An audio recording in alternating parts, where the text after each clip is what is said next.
चला तर मग कांद्याच्या पातीसोबत वांग्याचं भरीत छानपैकी आपण करूया. तर त्यासाठी मी साहित्य, मिरची, लसूण हे साहित्य सगळं लागणार आहे आपल्याला.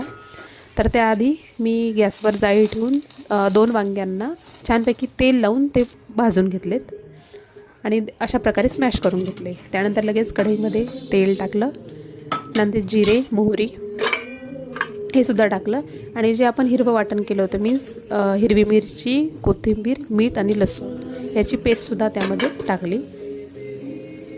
ती छानपैकी खरपूस झाल्यानंतर त्यामध्ये लगेच आपल्याला कांद्याची पात देखील टाकायची आहे.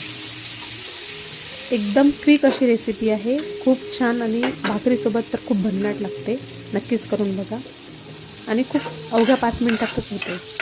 आपण जे नॉर्मल भरीत करतो त्यापेक्षा थोडंसं वेगळं आहे, कारण कांद्याच्या पातीमुळे खूप त्याला छानपैकी टेस्ट येते. कांद्याची पात टाकली आणि लगेच जे आपण स्मॅश केलं होतं वांगं, भाजलेलं वांगं ते सुद्धा यामध्ये टाकायचं आहे. थोडीशी किंचितची हळद टाकली आहे आणि सगळं छानपैकी मिक्स करून घ्यायचं आहे. तर अशा प्रकारे आपलं छान इन्स्टंट असं वांग्याचं भरीत तेही कांद्याच्या पातीसोबत रेडी आहे. नक्कीच करून बघा, खूप छान लागते.